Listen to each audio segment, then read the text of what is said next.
Good morning students. प्रज्ञा विद्यालय की तरफ से ऑनलाइन क्लासेस में आपका स्वागत है।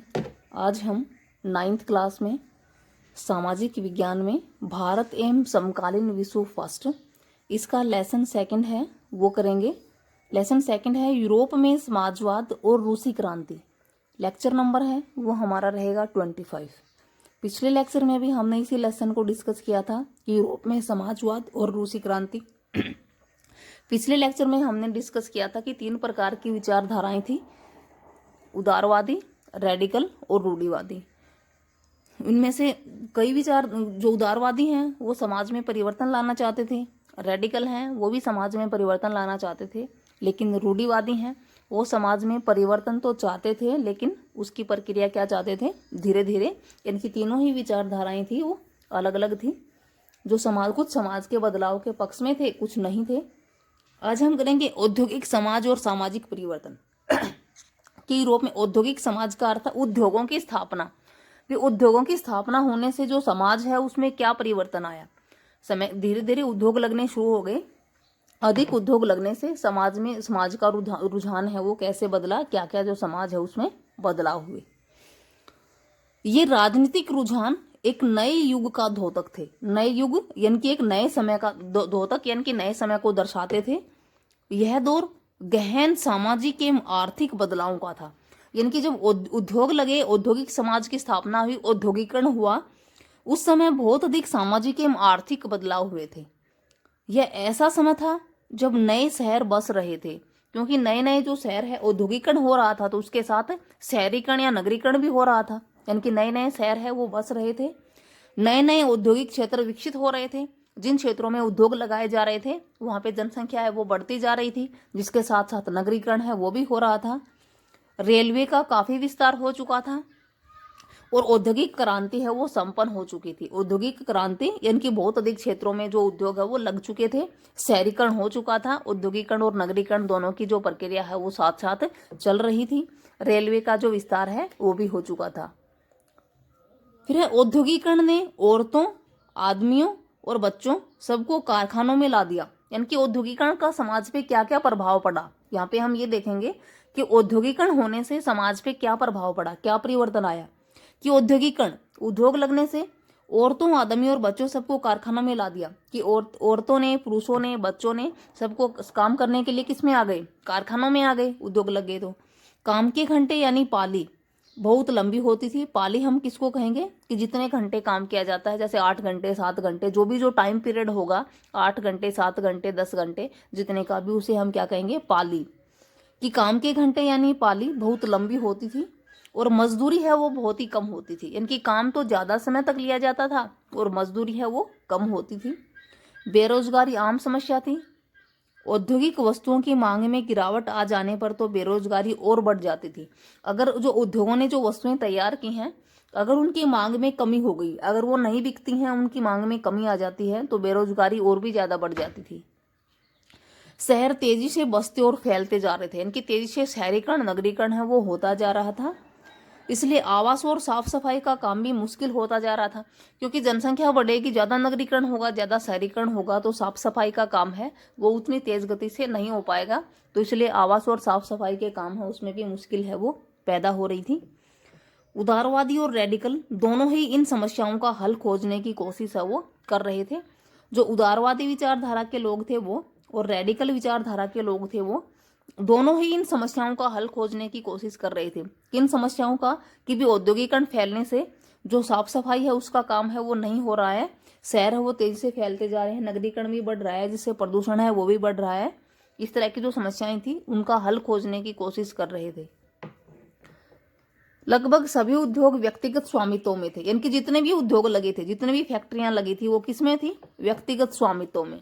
अब स्वामित्व क्या होता है, स्वामित्व का अर्थ है अधिकार, और स्वामित्व एक होता है व्यक्तिगत स्वामित्व और एक होता है सार्वजनिक स्वामित्व। जैसे सार्वजनिक तो क्या होगा, जिसमें सरकार का जो अधिकार होगा। एक तो उद्योग सरकार लगाएगी तो वो सार्वजनिक होगा, उस पर सबका अधिकार होगा। और व्यक्तिगत कौन से होते हैं, जो किसी एक व्यक्ति या किसी व्यक्ति समूह द्वारा लगाए जाते हैं। इनके निजी उद्योग होते थे, जितने भी उद्योग थे वो निजी थे, प्राइवेट कंपनियां थी, हम ये कह सकते हैं। बहुत सारे रेडिकल और उदारवादियों के पास भी काफी संपत्ति थी और उनके यहाँ बहुत सारे लोग नौकरी करते थे। जो उदारवादी रेडिकल लोग थे, जो समाज में बदलाव लाना चाहते थे, उनके पास भी बहुत अधिक संपत्ति थी और उनके यहाँ बहुत सारे लोग नौकरी करते थे। उन्होंने व्यापार एवं औद्योगिक व्यवसायों के जरिए धन दौलत इकट्ठी की थी। यानी कि उदारवादियों और रेडिकल के पास कहाँ से आई कि व्यापार के जरिए उन्होंने जो धन दौलत है वो इकट्ठी कर रखी थी, तो इसलिए उनके पास भी अधिक संपत्ति थी।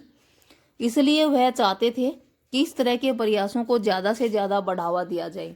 किस तरह के, इनकी समाज में बदलाव लाने का ज़्यादा से ज़्यादा, इसलिए वो समाज में बदलाव लाने को ज़्यादा से ज़्यादा बढ़ावा दिया जाए। उन्हें लगता था कि अगर मजदूर स्वस्थ हों और नागरिक पढ़े लिखे हों तो इस व्यवस्था का भरपूर लाभ लिया जा सकता है। यानी कि वो चाहते थे कि औद्योगिकरण तो हो गया, लेकिन अगर मजदूर स्वस्थ हैं और नागरिक पढ़े लिखे हैं तो जो औद्योगिकरण है उसका ज़्यादा लाभ मिलेगा, उसका लाभ है वो अधिक मिलेगा। ये लोग जन्मजात मिलने वाले विशेषाधिकारों के विरुद्ध थे कि किसी को भी जो जन्मजात विशेषाधिकार है वो नहीं दिए जाने चाहिए। व्यक्तिगत प्रयास, श्रम और उद्यमशीलता में गहरा विश्वास था कि जो उदारवादी और रेडिकल लोग हैं वो व्यक्तिगत प्रयास यानी कि खुद के प्रयास में, श्रम, खुद की मेहनत में, उद्यमशीलता में वो गहरा विश्वास रखते थे। उनकी मान्यता थी कि यदि हर एक व्यक्ति को व्यक्तिगत स्वतंत्रता दी जाए तो गरीबों को रोजगार मिले और जिनके पास पूंजी है उन्हें बिना रोक टोक काम करने का मौका दिया जाए तो समाज तरक्की कर सकता है। यानी कि कैसे कर सकता है समाज तरक्की? कि हर एक व्यक्ति को स्वतंत्रता दी जाए, गरीबों को रोजगार मिले और जिनके पास पूंजी है उन्हें बिना रोक टोक काम करने का मौका दिया जाए तो समाज है वो तरक्की कर सकता है। रोजगार गरीबों को मिले, जिनके पास पूंजी है वो बिना रोक टोक के काम करें अपना, और व्यक्तिगत स्वतंत्रता दी जाए तो समाज है वो तरक्की कर सकता है। इसी कारण 19वीं सदी के शुरुआती दशकों में समाज परिवर्तन के इच्छुक बहुत सारे कामकाजी स्त्री पुरुष उदारवादी और रेडिकल समूहों और पार्टियों इर्द गिर्द गोलबंद हो गए थे। यूरोप में 1815 में जिस तरह की सरकारें बनी उनसे छुटकारा पाने के लिए राष्ट्रवादी, उदारवादी और रेडिकल आंदोलनकारी क्रांति के पक्ष में थे। यूरोप में 1815 में जिस तरह की जो सरकार बनी थी उस सरकार से छुटकारा पाना चाहते थे सभी, चाहे वो राष्ट्रवादी थे, वो भी उदारवादी थे, वो भी और रेडिकल थे। आंदोलन के जरिए उस सरकार से छुटकारा पाना चाहते थे। फ्रांस, इटली, जर्मनी और रूस में ऐसे लोग क्रांतिकारी हो गए और राजाओं के तख्ता पलट का प्रयास करने लगे। यानी कि यूरोप के जो देश थे, यूरोपीय देश, फ्रांस में जिसमें शामिल था इटली भी, जर्मनी भी और रूस भी, ये सब क्रांतिकारी यानी कि आंदोलन करने लगे और राजा से जो राजा थे, जो सम्राट थे, उनसे उनका तख्ता पलट है कि उनकी सरकार को बदलने का प्रयास करने लगे। तख्ता पलट का अर्थ क्या है कि सरकार को बदलना। तो राजा, जो भी राजा लोग थे, उनकी सरकार को बदलने का प्रयास है वो करने लगे। राष्ट्रवादी कार्यकर्ता क्रांति के जरिए, जो ये राष्ट्रवादी कार्यकर्ता थे, जैसे राष्ट्रवादी, उदारवादी, रेडिकल, ये सब क्रांति के जरिए ऐसे राष्ट्रों की स्थापना करना चाहते थे जिनमें सभी नागरिकों को समान अधिकार प्राप्त था।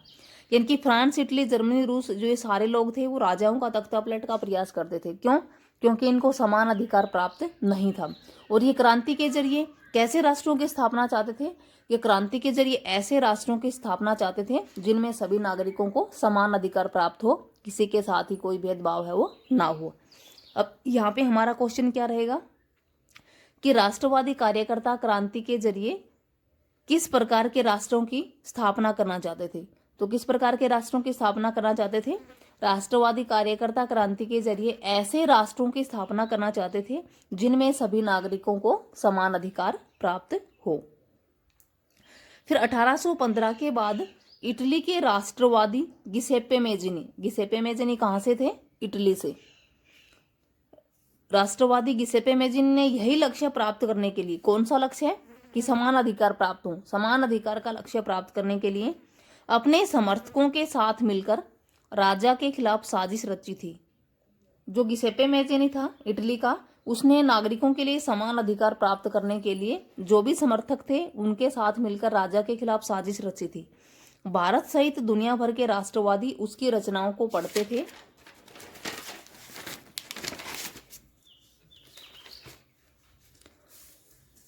Thank you students. ये आज हमने क्या किया कि औद्योगिक समाज और सामाजिक परिवर्तन, कि औद्योगिकरण होने से समाज है उसमें क्या क्या परिवर्तन आए और राष्ट्रवादी, उदारवादी और जो रेडिकल है वो समाज में किस किस तरह का जो बदलाव है वो चाहते थे, इसके साथ साथ ही जो होमवर्क है वो हमारा क्या रहेगा, जो आपको फेयर नोटबुक में राइट एंड लर्न करना है। क्वेश्चन फर्स्ट है, राष्ट्रवादी कार्यकर्ता क्रांति के जरिए किस प्रकार के राष्ट्रों की स्थापना चाहते थे। आंसर क्या रहेगा इसका, राष्ट्रवादी कार्यकर्ता क्रांति के जरिए ऐसे राष्ट्रों की स्थापना करना चाहते थे जिनमें सभी नागरिकों को समान अधिकार प्राप्त हो, यानी कि ऐसे राष्ट्र की स्थापना हो, इसीलिए वो आंदोलन करते थे कि ऐसे राष्ट्रों की स्थापना हो कि जो भी नागरिक है सबको समान अधिकार दिए जाएं, किसी के साथ भी कोई भेदभाव है वो ना हो। सेकंड क्वेश्चन है, जैसे गिसेप्पे मेजिनी का संबंध किस देश से था। यहाँ पे एक शब्द आया है, एक राष्ट्रवादी था गिसेप्पे मेजिनी, तो उसका संबंध किस देश से था, या वो किस देश से था, वो किससे था, इटली से। फिर अगला क्वेश्चन है, रूस में औद्योगिकरण से समाज में क्या क्या परिवर्तन हुए। ये जो औद्योगिकरण लागू होने से यूरोप में क्या क्या परिवर्तन हुए, समाज में क्या क्या हुए। औद्योगिकरण ने औरतों, आदमियों और बच्चों सबको कारखानों में ला दिया। काम के घंटे अधिक थे और मजदूरी है वो कम थी। शहर तेजी से बसते और फैलते जा रहे थे। औद्योगिक वस्तुओं की मांग में गिरावट आ जाने पर बेरोजगारी और भी बढ़ जाती थी। आवास एवं साफ सफाई का काम है वो भी मुश्किल है वो होता जा रहा था। यानी कि इस तरह के जो परिवर्तन हुए कि सभी कारखानों में काम करने लगे, काम के घंटे अधिक थे, मजदूरी कम थी, शहरीकरण नगरीकरण है वो फैलता जा रहा था, बेरोजगारी की समस्या भी बढ़ रही थी नगरीकरण के साथ साथ। औद्योगिक वस्तुओं की अगर मांग में गिरावट आ जाती थी तो बेरोजगारी बढ़ जाती थी, और ज़्यादा नगरीकरण होने से, ज़्यादा औद्योगिकरण से जो साफ सफाई है उसकी समस्या है वो भी आती जा रही थी। Thank you students. ये जो 3 क्वेश्चन हैं वो आपको अपनी फेयर नोटबुक में राइट एंड लर्न करने हैं।